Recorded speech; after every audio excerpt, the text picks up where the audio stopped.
Hello friends, welcome to my YouTube channel Avnish Sharma.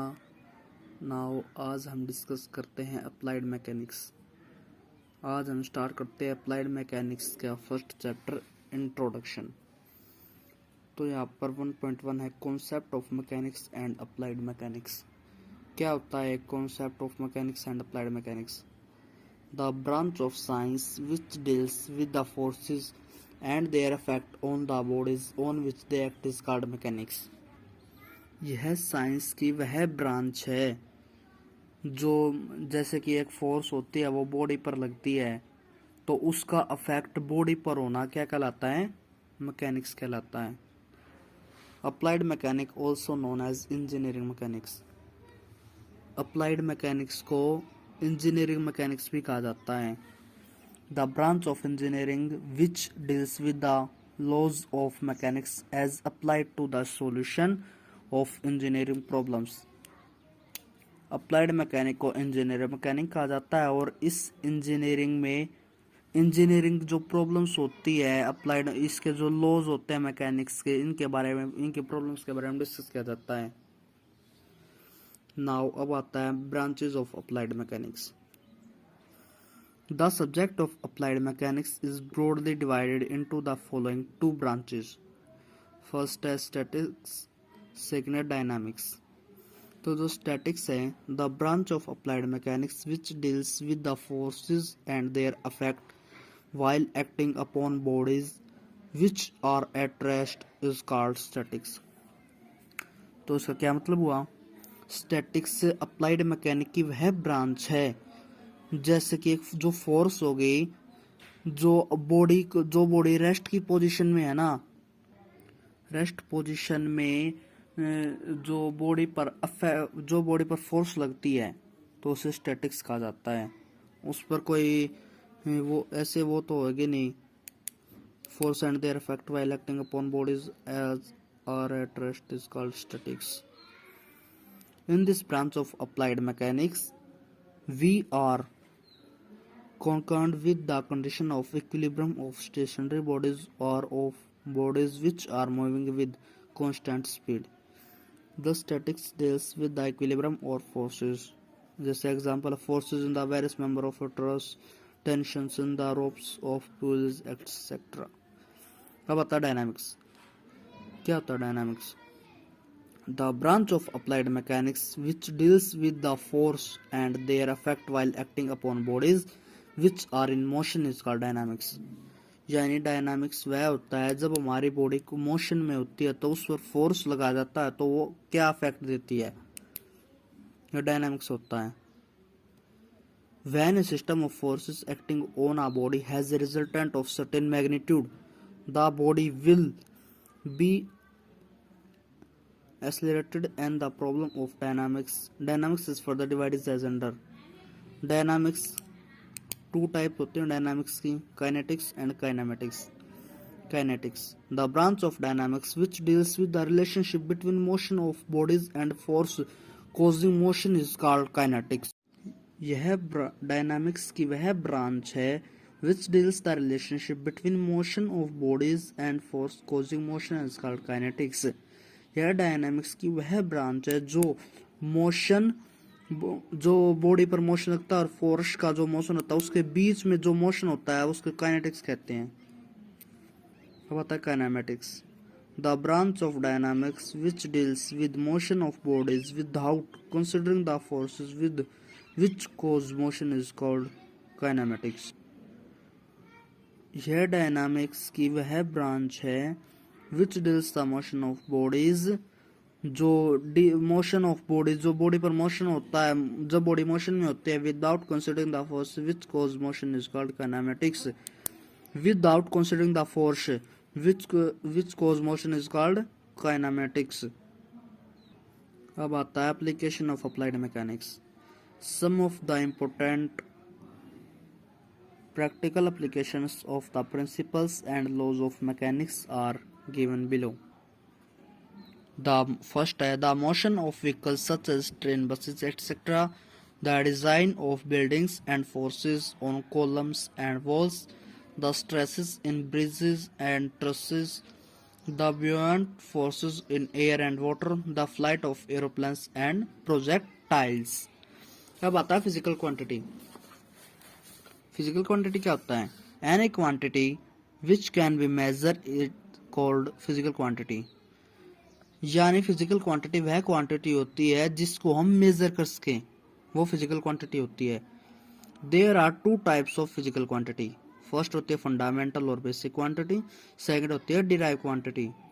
अब आते हैं फर्स्ट, फंडामेंटल और basic quantity. The mutually independent quantities are called fundamental और basic quantity. यानी वे फंडामेंटल क्वांटिटी वे क्वांटिटी होती है जो इंडिपेंडेंट होती हैं, किसी पर डिपेंड नहीं होती। The seven fundamental quantities are, 7 fundamental unit होती हैं, जैसे कि mass, length, time, electric current, absolute temperature, amount of substance and luminous intensity. इसके बाद आते हैं derive quantity. The quantity which can be express in term of fundamental और basic quantity are called derive quantity. यानी ऐसे भी लिख सकते हैं हम, those quantity which are depend on fundamental quantity is called derived quantities. Example होते हैं velocity। velocity क्या होता है? Displacement upon time. डिस्प्लेसमेंट क्या है? लेंथ, और टाइम है 12/t। ऐसे linear momentum, mass into velocity. Mass velocity क्या होता है? Length upon time. अभी तो क्या है? लेंथ अपॉन टाइम, तो एटसेट्रा। अब आता है unit and its needs. To measure a physical quantity, a standard value is required which is called unit. Unit क्या होता है? जो फिजिकल क्वांटिटी को भी मेजर करते हैं, एक स्टैंडर्ड वैल्यू होती है, उसे यूनिट कहते हैं। Thus unit may be defined as the standard which is used for measurement. Unit से मतलब है जैसे हमें स्टैंडर्ड यूनिट का यूज मेजरमेंट के लिए किया जाता है। A unit must have the following property. एक यूनिट की मस्ट फॉलोइंग प्रॉपर्टीज होती हैं। It should be well defined, it should have proper size, उसका प्रॉपर साइज होना चाहिए। It should not change with time, place और फिजिकल कंडीशन। यूनिट कभी change नहीं होनी चाहिए टाइम, प्लेस और फिजिकल कंडीशन के बेस पर। Now the question arises, what is the need of a unit. अब क्वेश्चन आता है कि यूनिट की नीड कैसे होती है, क्या नीड होती है यूनिट की। To measure a physical quantity unit is must. Physical quantity को मेजर करने के लिए unit is must, unit must होती है, जरूरी होती है। So we can say that a unit is required to find the magnitude of a physical quantity. There are different units for measuring different physical quantity. Different physical quantities होती है, उनको major करने के लिए डिफरेंट यूनिट्स होती हैं। Even there are more than one unit for measuring a single quantity. जैसे example होता है metre, kilometre, foot, centimetre, inch. All are use for measuring length. ये सब लेंथ को मेजर करते हैं। Some unit are totally independent of others. कुछ unit होती है जो वो टोटली इंडिपेंडेंट होती है अदर्स से, while some are the combination of 2 or more units. Accordingly, units are classified as under. Unit के भी दो पार्ट होते हैं, फंडामेंटल और बेसिक यूनिट और डिराइव यूनिट। तो अब आता है क्वेश्चन फंडामेंटल और बेसिक यूनिट। फंडामेंटल और बेसिक यूनिट क्या होता है? The units selected for the measurement of fundamental or basic quantity are known as fundamental or basic quantity. इसका मतलब क्या होता है, या आप ऐसे भी लिख सकते हो, The mutually independent units are called fundamental or basic unit. या फिर according to बुक के अनुसार ऐसे है कि जो फंडामेंटल और बेसिक क्वांटिटी हैं उनको मेजरमेंट करने के लिए फंडामेंटल और बेसिक यूनिट से उन्हें मेजर किया जाता है। In other words the unit which are totally independent of other units are called fundamental और बेसिक यूनिट। अभी बताया ना मैंने, म्यूचुअली इंडिपेंडेंट, ये बात आ गई, totally independent. The basic unit for different basic quantity are as under. Units के अंडर में कुछ बेसिक क्वांटिटी होती हैं, जैसे कि ये मास होता है, मास की यूनिट होती है किलोग्राम, मास की किलोग्राम हो गई, और लेंथ की मीटर हो गई, टाइम सेकेंड है, इनकी क्वांटिटी की यूनिट होती हैं ये। जैसे मास के kilogram, length metre, time second, electric current को एम्पियर में, एब्सोल्यूट टेम्परेचर को केल्विन में, अमाउंट ऑफ सब्सटेंस मोल में, ल्यूमिनस इंटेंसिटी को कैंडेला। अब आता है derive unit. The unit which are derive from fundamental units are called derive units. यानी जो डिराइव यूनिट वे होती हैं जो फंडामेंटल यूनिट पर डिपेंड होती है। As the member of physical quantity to be measured are very large, therefore it are not practicable to select different units for all of them. एक example देखते हैं, जैसे let us describe the unit of velocity and forces.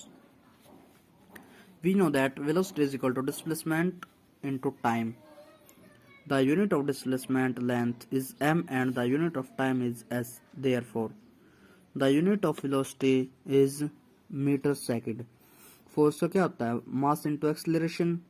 तो मास होता है जो acceleration होता है वेलोसिटी अपॉन टाइम। तो और वेलोसिटी क्या होता है, डिस्प्लेसमेंट अपॉन टाइम। अब ये टाइम है, ये नीचे जाके मल्टीप्लाई जो टाइम स्क्वायर हो जाएगा, तो equal to mass into displacement upon time square.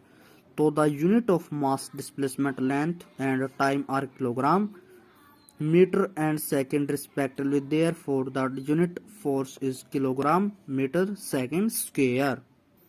अब आता है system of unit. There are 4 system of unit recognized universally. First है CGS system, FPS system, MKS system और SI सिस्टम। तो फर्स्ट हमारे पास CGS system. In this system जो unit होती है लेंथ, मास, टाइम। लेंथ तो होता है सेंटीमीटर में, मास होता है ग्राम में, और जो टाइम होता है वो सेकंड में होता है इस सिस्टम के अकॉर्डिंग CGS के। तो आता है FPS सिस्टम। इस सिस्टम के अकॉर्डिंग जो लेंथ होती है वो फुट में होती है, मास पाउंड में मेजर किया जाता है, और टाइम को सेकंड में। सेकंड तो सभी में सेम रहेंगे, टाइम को सेकंड में मेजर किया जाता है। अब आता है MKS सिस्टम। इस सिस्टम में जो लेंथ, मास, टाइम होते हैं, लेंथ को तो किलोग्राम में किया जाएगा, नहीं सॉरी, लेंथ को तो मीटर में, मास को किलोग्राम में, और टाइम सेम रहेगी सेकंड में। It should be noted that MKS unit are not separate but are the multiples of CGS unit. इसका मतलब है जैसे MKS में लेंथ मीटर में है, तो CGS में लेंथ किस में थी, सेंटीमीटर में। यानी मीटर के सेंटीमीटर में चेंज, किलोग्राम के ग्राम में चेंज, सेकंड सेम है। अब आता है SI system. 11th general conference of weights and measure recommended a unified and systematic system of fundamental and derived unit for international use. In our country, the Standards of Weight and Measure Act 1956 has been revised to recognize SI unit. In this system, the unit of length, mass and time, meter, kilogram, second respectively. The SI unit of various derived unit as और as under. जैसे quantity होगी density, इसको करेंगे SI unit. इसकी क्या होती है, kilogram metre cube. Force की क्या होती है, न्यूटन। प्रेशर की क्या होती है, N m²। वर्क की क्या होता है, जूल। जूल को हम लिखते हैं Nm। पावर की क्या होती है, वाट, जिसको लिखते हैं जूल सेकंड। जूल को वही Nm सेकंड। वेलोसिटी होती है मीटर सेकंड। एक्सेलरेशन होता है मीटर सेकंड स्क्वायर। अब ये कुछ द कन्वर्जन फैक्टर्स आर। एक फुट में 30.48 सेंटीमीटर होते हैं, इनको मीटर में चेंज करेंगे तो 0.3048 मीटर होते हैं। एक मीटर में 100 सेंटीमीटर होते हैं, तो इनको फीट में चेंज करेंगे फुट में तो 3.281 फुट पाउंड को 1 पाउंड में 453.6 ग्राम होते हैं, तो इसको किलोग्राम में चेंज करेंगे तो 0.4536 किलोग्राम होते हैं। 1 किलोग्राम में 1000 ग्राम होते हैं, इनको पाउंड में चेंज करेंगे तो 2.205 पाउंड।